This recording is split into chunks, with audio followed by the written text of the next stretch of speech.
سلام يوتيوب نايلو معتي مرباتنا أوز محرام ميديا أزرار بزخون وزعباتات بحوار كنكتاتلنا اوكي نغرات نفس خفه ترزوي مصالو أبكلولاو نايك أفريقيا مال زنبره أخيبا أبا أدس أبا سلمتا كيروس زي نبرهلكم حاتيتكم له أنت واخ እንደ حرماس كخويني لا تتوكي سموتت إيرترا بزعبا قه بحري 12 نطبታት أوصيا أنا that's why I respect وفوي مالتي كورات تختاتلتنا that's why I respect وفوي ጉዳይ ይገብራሉ ትሪዎ ለهم حجي سلام فتوات تختاتلتي سامي يوتيوب channel دحنا ديكم دحنا غنيكم وعبد الحنا مصافكم حقها لما عنتم كم تستلمنا نعكم زمر حدشتن وانا وحبريت حيزنا ابوتانا ترخيبنا نينا كلهم ببزلكم وسلامكم بزح يبللي لما عنتم كم تستلمنا الناس channel زي حدثكم سبات سبسكرايب لايك شير مغاري ترسعوك سامو داتا مدبنا بحبار تختلني سناي مكتتال انباركسكم برات تعزبتي كم مخفتي مدب كوننا ون ابز محراو ميديا ازرارت زخونو زعباتاتني وقدمتهم مزراربتي زعباتات مراينا غنز فيديوزي لايك مغار ايترسعو الشفتوا تختلتي نافت مخفتي مدبنا خوصدكم أبكرنا أفريقاون كالي أخوينا تجميرلو انتايز مسل زبل تختاتي لان ملس اوكي نغرات نابز خفه ترزوي مصالو أبكلولاو نايكرنا أفريقيا مالتي أبزات مال علات منግስቲ ኢትዮጵያ ንወከልቲ አባላት ብርጌድ ሓሙድ ዝኮኑ ጋዜጣዊ መግለጫ ውሽጢ ኢትዮጵያ ኮይኖም ንኽህቡ አፍቂድሎም ነይሩ ማለት እዩ እዚኦም ሰለስተ ተወከልቲ ናይ ብርጌድ ሓሙድ ዝኮኑ ሰባት ድማ 20,000 ወተሃደራት የድልዎም ከም ደሎ ወይ 20,000 ወተሃደራት ይሓትኩም ደሎ ዕላማኦም ድማ ኤርትራ ዳግማይ ንኻሃንጹን ነትደሎ መንግስታዊ ውሽጢ ኤርትራ ደሎ ንኸውድቁን ኣብታ ሃገር ድማ ሓድሽ ሕጊ ንኽተኣታቱን ዝብል እዩ ማለት እዩ እዚ ከባብና 3 ደቂቃን ልዕሊኡን ዝኸውን ጋዜጣዊ መግለጫ ኣብ ዝተፈላለዩ ማዕከናት ዜናታት ተዘርጊሕሉ ናይ ኢትዮጵያ ብሰዓት እዚ ማለት እዩ ናይ ኢትዮጵያ ፖለቲከኛታትን ዝተፈላለዩ ቴሌቪዥናት ናይ ኢትዮጵያ ኣብ ሰዓት እዚ ነዚ ነገር እዚ ድማ ካብ ናብን ክቀባበላሉ ይረአሎ ማለት እዩ እሱ ጥራይ ኮነን ካልኦትን ብቋንቋ እንግሊሽ መደባትን ዘዳልዋ ኣብ ፌስቡክ ካልኦት ፕላትፎርም ዝኾና ኢቲቪ ውን ከይተረፋ ኢንፍሉዌንሰራት ኢሎም ዝጽውዕዎም ኤርትራውያን ውን ከይተረፉ ተቃውሞም ኣብ ልዕሊ መንግስቲ ኤርትራ የስምዑኩም ደለው ምስሎም ከይተረፈ ብሰዓት ዝዘርጊሖም ይርከቡሉ እንታይ ዘጋጥም ደሎ እዚ ጥራሕውን ይኮነን ክቡራት ተዓዘብቲ በዘመልኪቱውን ሰልጠነ መልሲ ሂበሎ ተኸታቲላን መለስ ትማሊ ዝነበረ ኣኼባ ኣብ ኣዲስ ኣበባ ስለምንታይ ኪሮስ ዘይነበረልኩም ሓቲትኩም ዶ እዚኣቶም ጥራይ ድማ ኣዲስ ኣበባ ዘሎ ሓደ ብዛይታ ዳዊት ካልኦት ኣብ ደገ ዝቕመጡ እዮም ሃንደበት ኮል ተገይሩሎም ኣዲስ ኣበባ ወሪዶም ስለምንታይ ኪሮስ ኣብ ዘይመፀ ኪሮስ ኣዲስ ኣበባ እዩ ዘሎ ስለምንታይ ኪሮስ ኣብዚ ዘይነበረ ዝሓተት ነይሩ ደው ስለምንታይ ዘይነበረ ኣብዚ ንባዕሎም እዚ ዝገበርዎ ትካላዊ ሰራርሓ የብሉን ሰብ ፈልጦ ዝግበይ ቤት ምኽሪ ፈልጦኒ ወከልትና ይኮን እዚኦም እቶም ወከልትና ንብሎም ቤት ምኽሪ ሰንቢዶም እዮም ንባዕሎም ኣፍልጦ ዝበሃል ይብሎም ብዛዕባ እዚ ሕጊ ኣሎ ትካል ኣሎ ናብ ዝኾነ ሜድያ ክወፁ ከለዉ ቤት ምኽሪ ክፈልጥ ኣለዎ ክዘራርብሎም ዝኾነ ዓይነት ኣኼባታት ክግበር ከሎ እቲ ቤት ምኽሪ ክፈልጥ ኣለዎ ክዘራርብሎም እቶም ቤት ምኽሪ ንባዕሉ እዚ ጓና እዩ ነዚ ንዕኦም ጓና እዩ እዚ ዝገር ዘሎ ቀይዲ በተኻዊ ካይዳ ነቲ ቤት ምኽሪ እውን ከጸልምዎ ጀሚሮም ኣለዉ ኣብታ ናይ ምሸት ወይ ናይ ንግሆ ብናይ ኤውሮጳ መደበ ከብለልኩም እየ ዳዊት ተፈሪ እንታይ መልእኽቲ ሕልፍሎ ከስማዓኩም እየ ማለት እዩ ሕጂ እዚ ሰብ ኣብዚ ኩሉ ሰብ ማለት ክዛረቡልና ቀኒና ኪሮስ ኣብ ከይዲ ግንባር ካብቶም መስራትን ጀማርን ምዃኑ ኩሉ ሰብ ዝፈልጦ እዩ ስለምንታይ ዳ ሕጂ ጃል ኣውፂኦሞ ዘለዉ ኪሮስ ኣይጋጢምዎ ስለምንታይ ኪሮስ ተደጋጋሚ ክልተ ግዜ ተኣሲሩ ስለምንታይ ፓስፖርቱ ተመንጢሉ ኣብ ልዕሊኡ ክኸይድ ዝፀንሐ ፀለመን ክፍኣትን እንታይ ዝኣንፈተ ሕጂ ሓለይተ ክመስሉ በዓል ዝጠበቕ ሪኦሞ ንኪሮሰይ ገለመለ ሽጣራኹም ደውሩ ኣይኮነናትኩም ቆልዓዊ ሽጣራ እዚ ካልእ እውን ከታሎ ዝኽእል ኣይኮነን ንኪሮስ መኪና ተሰሪቃ ዝበሃል እውን ናይ ብሓቂ ተሰሪቃ ድያ እታ መኪና ንሱ ጥራይ ዲኸ ዝውራ ነይሩ እታ መኪና ክንደይ መፋትሕ ናይታ መኪና ነይሮ በዓል መን እዮም ኣስማቶም ፈልጦም ይዝርዝር ከሳሲ ኸ መን እዩ ከሳሲ ይፈልጥኒ ግን ሕጂ በፂሕዎ ዲበፅሖን ካልእ ሕቶ እዩ እቲ ክስበሎ ተኾይኑ ተኣሲሩ ነይሩ ዋሕስ ዝኸፈለሉ ሰብ መን እዩ ካብትና ፖሊስ ክወፅእ ከሎ ማለት እዩ ግንባር ደን ከፍ ኢሎምሉ ወለስ ቤተሰብ ስለምንታይ ፓስፖርቱ ተመንጢሉ እዚ ኩሉ ውዲት ዘለዎ ንኸይወፅእ ደንሰዋት እዚኣቶም ከመይ ገይሮም ሎማዓንቲ ኣትሪፎም ኣለዉ መቸም ተቐቢሩ ዝተርፍ ስለዘየለ በግዜ ክነብፁ ኢና እንባርክስ ክቡራት ተዓዘብቲ ከምቲ ልሙድ ሕጂ ድማ ናፍቶም ሓደሽቲ ሓበሬታትና ክወስደኩም ስለ ብልፅግና እውን ሓዱሽ ተለቐቐ ሓበሬታኒ ብሓባር ኮይና ተኸታቲልና ንመለስ አንቺ ዋክ እንደ حرماس ክኸውን የላ ተተኩሳ ሞተት ህውተታ መርሕ ብልጽግና ነዛ ኢትዮጵያ ትባል ሃገርና በይ ከምርሓ ቀሲልካ ዝረአዩ እስራኤል ብ1967 ንጎላን ንሩላዊ መሬት ሶርያ ብዓመፅን ሓይልን ስለ ዝጎበጠቶ ኢትዮጵያ ድማ ንቀይሕ ባሕሪ ብሓይሊ ክትቆጻጸሮ ኣለዋ ይመገቱ ቀይሕ ባሕሪ ንምቁጽጻር እተካይዶ ዘለኻ ዘመተን ወተሃደራዊ ምቅረባትን ድማ ዓቕሚ ሃብካዩ መልስና ወግሕ ጸብሐ ካብ መራሕቲ ብልጽግና ዘስደምሙ መግለጺታት ምስማዕ ኣየቋረጽናን ኣብ ዓሰብ ዘሎ ትካላት መንግስቲ ኢትዮጵያ ሃኒጽዎሞ ምለሱልና ድማ ይበሃል ኣሎ ዓሰብ ላይ የኢትዮጵያ መንግስት ፖርት ገነባ ኤርፖርት ገነባ መንገድ ገነባ ሪፋይነሪ ገነባ መንግስቲ ኢትዮጵያ ኣብ ዓሰብ ወደብ ባዕርፎ ነፈርቲ መንገዲ ሪፋይነሪ ሃኒጹ مستبعثنات هابتو وتريفو منقص إثيوبيا متصاري ندادي ودب معرفو نفرتين تزوسد بخامي كرأي كان منقص ريفاينريون بورتون ايربورتون بيوست كزيان صار السندين بالتاج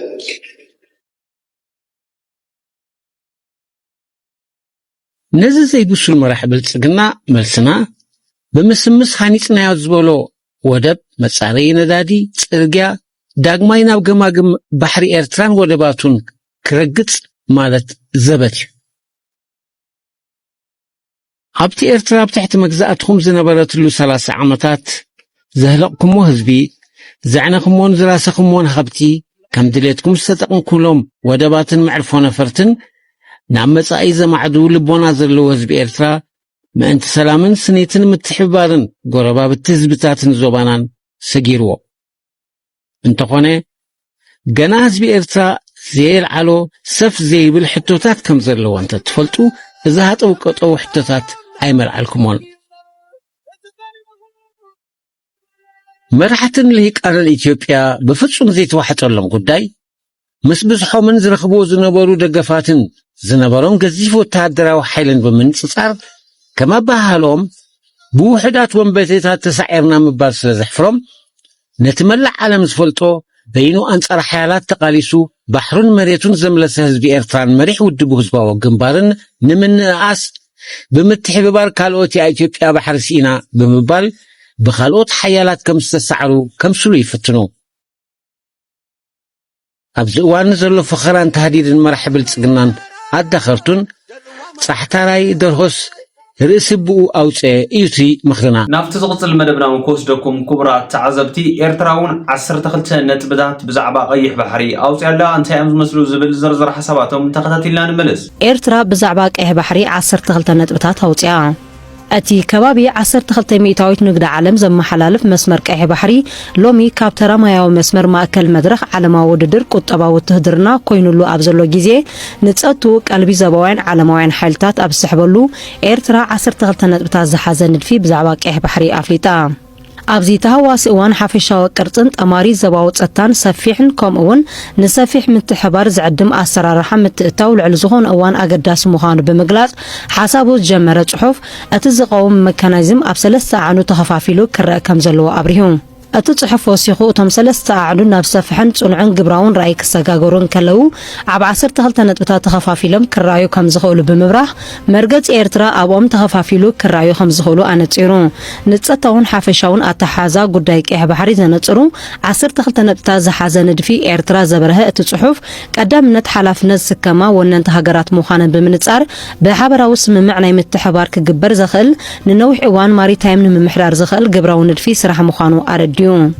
أتصحف قتلو إذن ندفي نقطعو تنك إزباو زي رقونت بمدرساس نناي هاقرات للاو قزاتن زي بيتاو عامن صغيطو أسميرلو أتصحف وسيهو أبكن لقيه بحر نناي سالسا أكال موادادري زخون كوريدور جير كامفكاد إذا 10 نتبين نتصور زلاقي مرحا قرنان من قدي زباو رأس مركوسان حابرا ومكل خالن نويح زخيرت أمور تأتاز مرح مخانو أرديو أتصحف مواداتها إذن 10 نتبتا زحازان الفسراح نزي تأفا في كوريدور كيه بحري كابتن كافيني عالماوي ناي وكلنا ماكل وددر نامنا جزا رسو زلاقي زباون يرقات كليز لوتي خبل أملكيتون أتو صحف قتيلو للاو حلافنت بمهاب عغمي بمهنات كمون وشتاو سممعنا يمكل خال ماريتايم بمقبار نزلاقي نويح تسأنح قبرا ورقات زخل نتبتات كم زخونا أنتيرون ዝምድና ሱዳንን ኤርትራን ርጋት ቀርና አፍሪቃን ቀይ ባህርን ቀርና አፍሪቃን ማእከል ጂኦፖለቲካ ምስጋር ውድድር ማያው መስመር ኮይኑሉ አብዘሎ ጊዜ ስትራቴጂካዊ ዝምድና ሱዳንን ኤርትራን ዘባው ርጋትን ምሕላው ሚዛንን ዝለዓለ ግደ ዝጻወት ምዃኑ አምባሳደር ሱዳን አብ ኤርትራ አምባሳደር ዑስማን አሕመድ ዓብደልባሪ ገሊጹ። በመሰረት ታሪኻዊ ምትእሳርን ሓበራዊ ረብሓን ናይ ክልቴን ሃገራት ዝምድና ሱዳንን ኤርትራን ዝያዳ ዘባው ርጋት ንምፍጣር ልዑል ግደ ከም ዘለዎ ዘብርህት አምባሳደር ዝምድና ክልቴን ሃገራት ንሓበራዊ ራእይ ጸጥታ ቀይሕ ባሕሪ መጻኢ ቀርና አፍሪቃን አገዳስ ምዃኑ ገሊጹ። አምባሳደር ዑስማን አሕመድ ዓብደልባሪ ሱዳን ንሰሜን አፍሪቃ ምስ ምብራቕን ምዕራብን እተራኽብ ድልል ኮይና ከም እትውክል ብምግላጽ ገማግም ቀይሕ ባሕሪ አገዳስነቶም ኣብ ዝዓበየሉ ዘሎ ጊዜ ምስ ዘለዋ ሰፊሕ ናይ ሕርሻ ቦታ ጸጋታት ማይን ማዕድናትን ተደሚሩ ሓዳሲት ሞተር ምዕባለ ዝዞባ ዝገብራ ይክብል አብሪሁ። እቲ አምባሳደር ቀጺሉ ኤርትራ ድማ ኣብ ቀይሕ ባሕሪ ፍሉይ ጂኦፖለቲካዊ ከባቢ እትርከብ ተስፋ ዘለዋ ወደባት እትውንን ከምኡውን ዝተፈላለዩ ሃብታም ባህርያዊ ጸጋታት ዘለዋ ብምዃና ብመንገዲ ቁጠባዊ ውህደትን ፖለቲካዊ ርግኣትን ኣብ ዞባዊ ስርዓት ወሳኒ ግደ ክትጻወት ዘኽእላ ምዃኑ አብሪሁ። በዚ ኣጠማምታ ዝምድና ሱዳንን ኤርትራን ብሰናይ ዝምድና ጎረባብቲ ሃገራት ጥራይ ክረኣይ ክእልኒ ዝበለ እቲ አምባሳደር ናይ ክልቴን ሃገራት ስትራቴጂካዊ ሽርክና ብጂኦግራፊ ዝቖመ ብናይ ሓባር ረብሓ ዝተደገፈ ከምኡውን ዘባው ጸጥታዊ ቅድመ ኩነት ዘማልኡ ብምባል ገሊጹ። እቲ አምባሳደር ወሲኹ ዝካፈሎ ወደባት ማሕበራውን ባህላዊ ምትእስሳር ኣብ መንጎ ክልቲኡ ህዝቢ ክፈጥር ከምኡ ድማ ናይ ንግዲ ምንቅስቓስን ሰብኣዊ ርክብን ኪኖ ወግዓዊ ወይ መንግስታዊ መቓብር ናይ ሓባር ዝምድና ንምድልዳልን ማሕበራዊ ምትእስሳርን ሓበራዊ ኣገዳስነትን ከማዕበላ ዘኽኣለ ኢሉ። ኣብ ዝሓለፈ ሒዳት ዓመታት ዝተረኣየ ዘባዊ ምዕባለታት ኣብ መንጎ ኤርትራን ሱዳንን ፖለቲካዊ ዝርርብ ስትራቴጂካዊ ርክብን ክኸውን ዝገበረ እዩ ዝበለ አምባሳደር ዑስማን አሕመድ ዓብደልባሪ አምባሳደር ሱዳን ኣብ ኤርትራ ርግኣት ሱዳን ስትራቴጂካዊ አገዳስነት ከም ዘለዎ ክረጋግጽ እንከሎ በተመሳሳሊ ጸጥታን ርግኣትን ኤርትራ ኣብ ሃገራዊ ድሕነት ሱዳን ዝለዓለ ግደ ዘለዎ ኮይኑ ብምባል ገሊጹ። አምባሳደር ዑስማን አሕመድ ዓብደልባሪ ስትራቴጂካዊ ዝምድና ሱዳንን ኤርትራን መድረኻዊ ተልእኾ ንኸማልእ ዝተሰገደደ ፖለቲካዊ ምርጫ ኣይኮነን ድሕር ምባል ጂኦግራፍ ተወሳሳቢ ድሌት ከምኡውን ሓድነት ዞባዊ ኣከባቢ ዝልውጥ ኢሉ።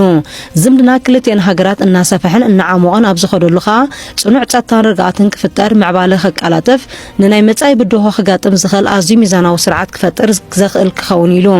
مفتر استراتيجيكاዊ ሽርክና ሱዳንን ኤርትራን ፖለቲካዊ ምርጫ ኣይኮነን ዝበለ አምባሳደር ዑስማን አሕመድ ብጂኦግራፊን መሰል ጸጥታዊ ምዕባልን ዝቆመ ክብል አመልኪቱ። አምባሳደር ዑስማን አሕመድ ዓብደልባሪ እዘን ሃገራት ራእየን ናብ ትካላት ፕሮጀክት ከምኡውን ዘላቂ ናይ ረብሓ መርበብ እንተ ኣሰጋጊረንኦ ንርጋት ቀይሕ ባሕሪ ጥራይ ዘይኮነ ከረጋግጽ ንቐርኒ አፍሪቃ ካብ መድረኽ ውድድርን ግርጭትን ብምውፃእ ናብ መድረኽ ምውሃድን ሽርክናን ዘላቂ ምዕባልን ዘሰጋግር ሞዴል ክኸውን ኢሉ። እሺ ኽብራት ተዓዘብቲ ኣብ ናይ መጨረሻ መደብና እውን በፂሕና ኣለና። እቲ ናይ መጨረሻ መደብና ፍልይ ዘብለውን ስለውፊውን ሓዱሽ ዝተለቀቀ ሓበሬታኒ እንታይ ዝመስል ዝብል ዝርዝር ሓሳባቱ ተኸታቲልና ንመለስ እንትለውን እንዳገበርና ክንከይና በቲ ሽዑ ንፈጥሮ ኩነታት ማለት ስለዚ ትሕቶ ግቡእ እዩ 150 160 ሚልዮን ዓፂኻ ሕቶ ይትሕተቱ ዝበሃል ዘረባ ኣካል ናይቲ ስርዓት ዓመፅ እዩ። እቲ ዝመፅእ ዝኽፈት ባሕሪ ወይ ወደብ መንግስት ንውልቁ ይኮነ ወይ ነቶም ፓርላማ ይኮነ እቲ ህዝቢ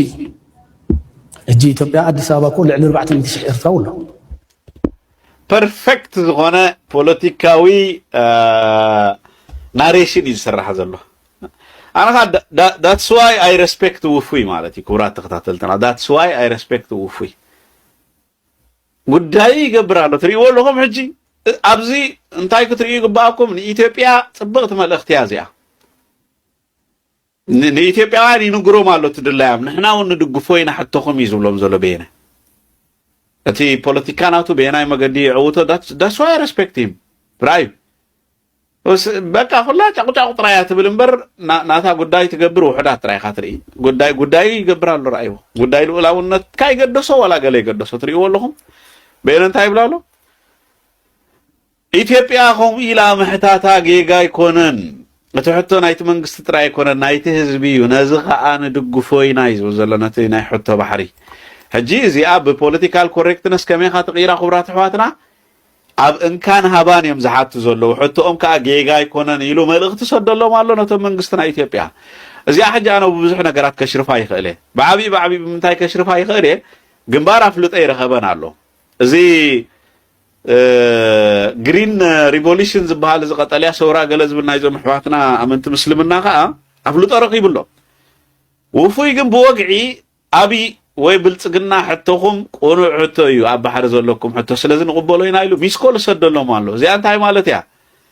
نحنا مشاركتكم كنكون بقعات نحطكم ونرداء إيرتراويان تقالست لنا يا تقون زلا دك عدنا أنا بخوم إذا شرفوا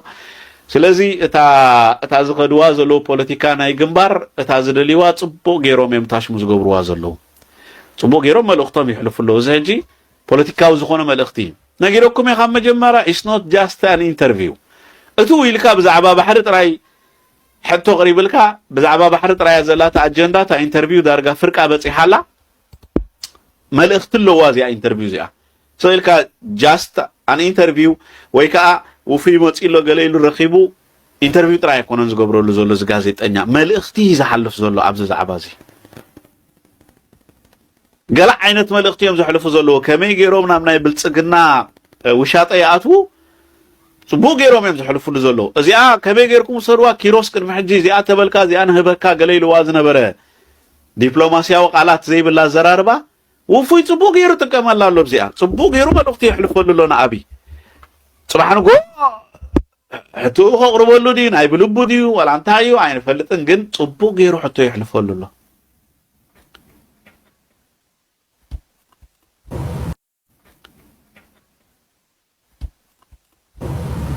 أبزي مرع له أبزي نبر له أبزي مهار له أبزي بزح نقدر يقبر له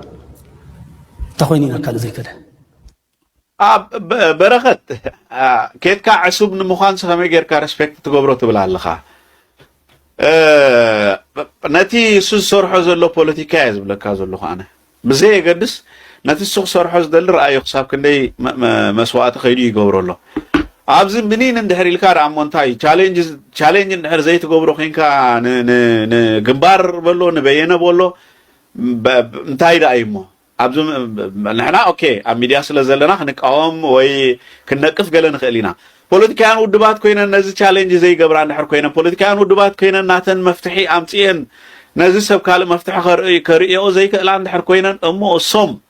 كسابت زلع على الحكات كيدوم نتسوم زدولي وخ قبري يفتنون دحر حاليوم سي يا بايدو زي أزريو زلوهم نات منغستنا إثيوبيا ملختي يحلف زلو كينات كا جمري بحالالو نيساس كا ملختي يحلفالو لولاونت دغلده تبلو سايقدسناني بزعبا بحر خادو ولا ايتنكفلي غلت بلو بحرنا يزبلو زلو نيساس ملختي يحلف زلو السبزي كمزي نن ودابو غيرو ملخت زحلفولو زلو سي ابيلواتين كالوت يزحت زلو خان ابيلوتم كالوت منقسقاسات ابيلوتم كالوت ودبات كمزي غيرو بوليتيكا خسرحو زيكو ليز زلو خان وان زبلص وان سي انتاي واني خمصكم معاسيكم دامو نت بوليتيكانا ارترا ابربحهم كتوعلو ويسكم كتزورو وي I don't know ايردانني انا بوليتيكانيا نيره تزخونو مودادرتي نيرو من تزخونو كابزا اوان زي اتطعم يلان مص الى نتا نسوم نطبي سينوم لا زلو ويتا ريغول رخيبو ما زلو بعلي مصي امزغب مبلكوان يره مغنياتو بزح ريغولي ابتي كل ريغوله مانو يحزلو فاول سرحلو غله غبرلو زيوم جنبار مصي لكم سنتن ريغوله زوهبا نطبتات لقم ابيلكم ابربحاكم يختو علو زغباكم نيرو That's why كان عوم respect كتقبرم تقدد مالتي ولا فاول ندا سرحو ولا قال ندا قبرو صوتهم يقصلو مالتي زحزوم أكال يلن يا فار يله دانيا يله أنصار غانتا يلا بيناليتي خوينو قالت بال مالتي بزح مقنيات الله لذي زيو نبعلوس حد ما بقسي بصباح زمص وهدت نزل ما سليهم معاسين تشالنج دلو كوين سفلت نوعي كون بحدو خينكا تشالنج غبرو زبلكا زلغنت قال لي خد ايدنو نو في ماتيكم تشالنج غبرو وقو فيكم تقاطعوا ويكون زبزلو انا نتي سوم زخرو زلو كايدا نزوم تكال زخرو زلو اكايدا كن تشالنج تغبرو ماتيكا نتي سوم نطبو يقوم له زبحال زلو بفلاي زما اسرتناي بصوت كاسي نتن كالوت ودبات نتن كالوت انصار ناي زغمبارينا زبلا عبز غونه بوليتيكاو نطبيزي انت خد كننوم ديخا انت خا بوليتيكا ارترا خم زلو ديخا تغبرم انت وات ايفر انت حنيقا ديخا تحزوم ودان غالان كتفلطاسي عبيت غدايات تفصيمو زلو عبس غمبار زبحال زلو واحد مص حبراو عبيت حدا أكل يزيون مالتي سلازي نحنا بقنعنا نريو كاب حجون نعو زصنع جله فلينا ናይ ማሕበረሰብ ዓለም ጉጅለ ዝም ዘሎ ኤርትራዊ ጉጅለ እውን ኣይኮነን ኤርትራውያን ኣለና ምስኦ ግን በቃ ከምዛ ዓይነት ኣርእስቲ ክልዓል ከሎ ሞያውያን ስለ ዘድልዮ ትሕጊ ዝፈልጡ ኣካላት ሃገራት እውን ኣብ ኣኮማ ዓይነት ዝግበር ስምማዓት ዝተሳተፉ ንሕና ናይ ስምዒት ጥራሕ ከይከውን ማለት እየ ኩሉ ወገን ስለዚ ምስ መንግስቲ እውን ክትዛረብ ሲ ሞያዊ ኣካል እውን ክህልወካ ኣለዎ ነቲ ኩነታት ዘፅንዕ ኣካል እውን ክህልወካ ኣለዎ ብኡ እውን ክቐርብ ኣለዎ ስለዚህ ነዚ ዝኸውን ጉጅለውን ኣጣይሽና ኢና ከም ኣካል ኤርትራ ስለ ንሪኦ ስለዚ ብኩሉ ሸነኽ ኢና ርኢናዮ ትኽክል እዩ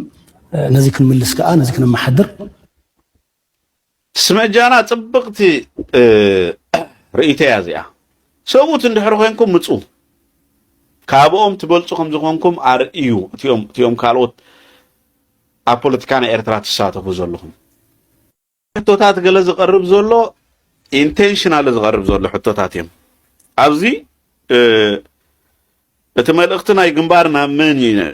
እዩ ፅቡቕ ጌርካ ክትንተን ዘለዎ ኣይ ቲንክ ክንሪኦ ኢና ገለ ዝተወሰነ ሓበሬታታት ኣኻኺብና እውን መልእኽቱ ናብ ኢሳያስን ናብ ኣብኒ ርዱእ ነቲ ህግደፍ ብዛዕባ ልኡላውነትካ ብዛዕባ ገለ መሌኻ ዘይግድሰና መፂና ኣለና እዩ ንኣብ ከዓ ነቲ ሕቶ ናይ ኢትዮጵያ ንቕበል መፂና ኣለና ስለዚ